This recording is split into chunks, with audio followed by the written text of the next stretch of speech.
Greetings, ladies and gentlemen, and welcome to this latest edition of Tales from Outer Space. Hope you enjoy. Hollow Man, written by Rosie013. Back when I was your age, our village paid regular tribute to the Sky Clans. Food mostly, but sometimes our tools or even our young villagers were taken if we didn't have enough crops to please them. We were poor and hungry all the time, but that had been our way for generations, almost as far back as we could remember. All of the other villages in walking distance were the same, just struggling to eat as little as possible every day to survive, just so those above didn't take their children for who knows what purpose. We lived, we farmed, we gave, we died. That was our life. Despite what little we had, we secretly had much more than any other village we had ever heard of, because we had a Hollow Man. It was a secret, of course, hidden from others on pain of death, our own private shrine to the times before. We knew the Sky Clans found out we would all die as punishment for our faith.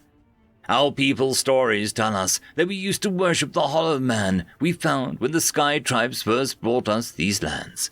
Angry-faced statues, standing silently over the hills and fields like ancient guardians of the gods.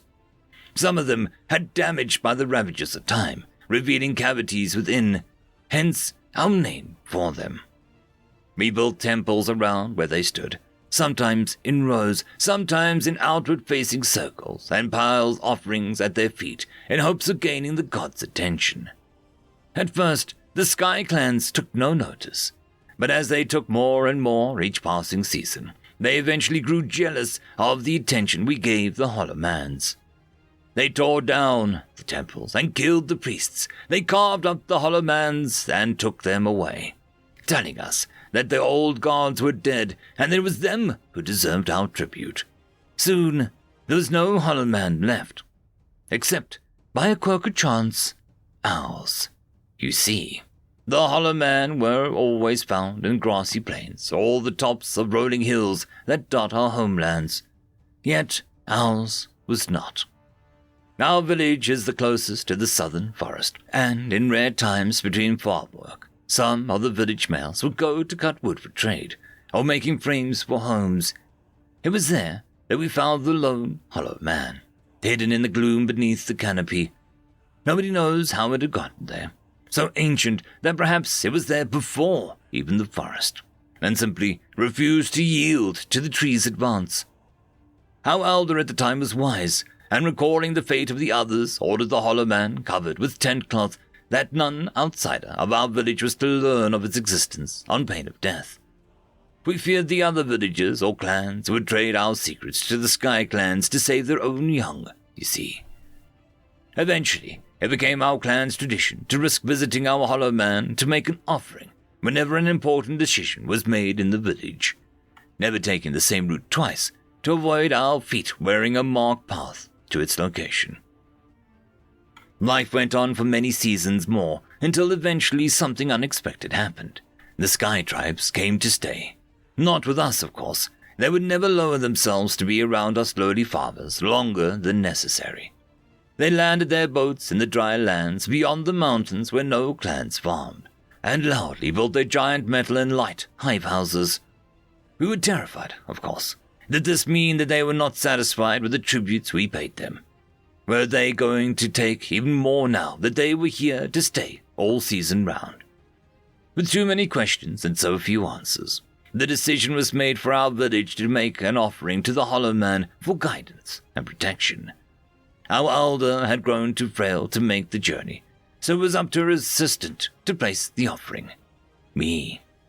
I was young but had made the trip once before, so I set off with the finest glazed pottery beads we could make in the hopes that the Hollow Man would guide our prayers to the gods above.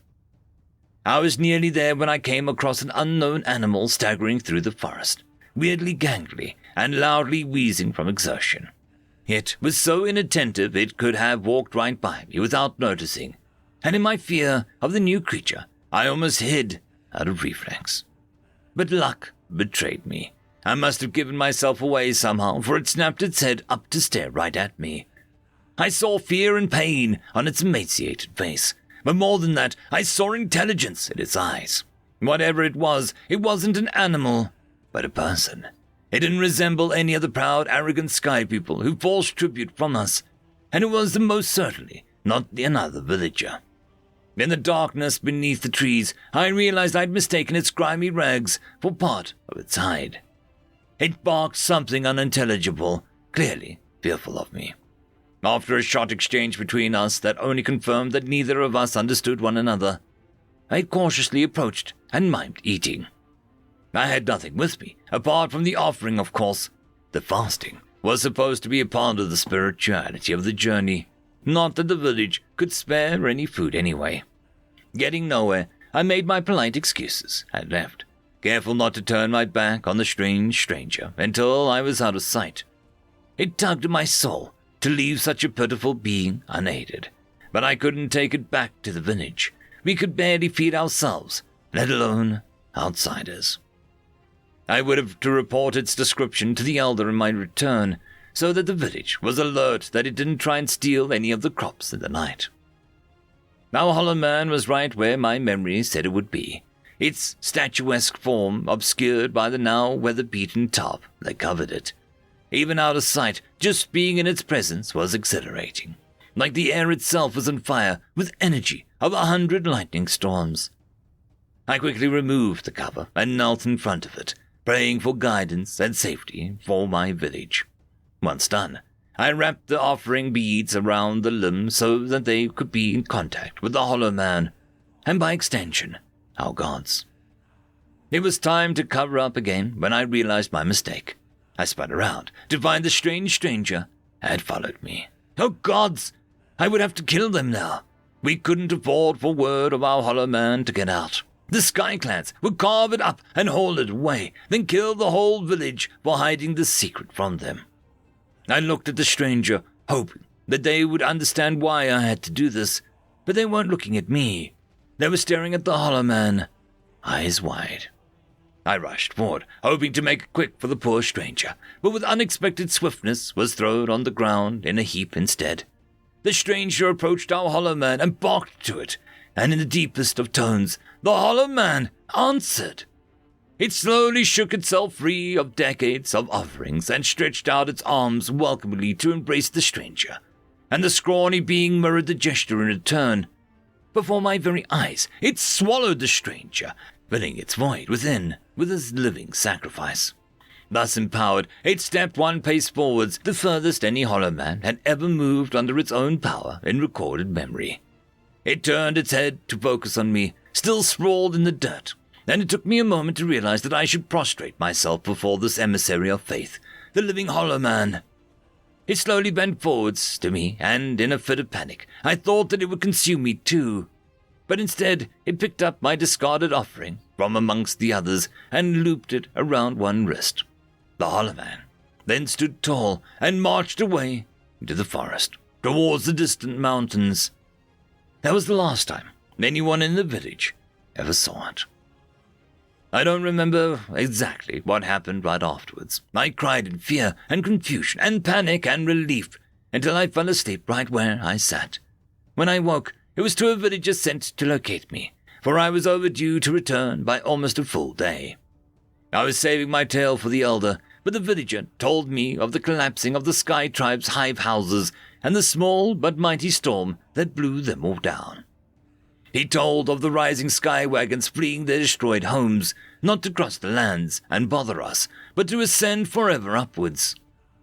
When we got back, I told my story, and the elder had me repeat it again in front of the whole village. After much discussion, it was agreed that the hollow man had mistaken the strange stranger as part of my offering, and that it had taken prophet beads as well as proof that the gods had answered our prayer.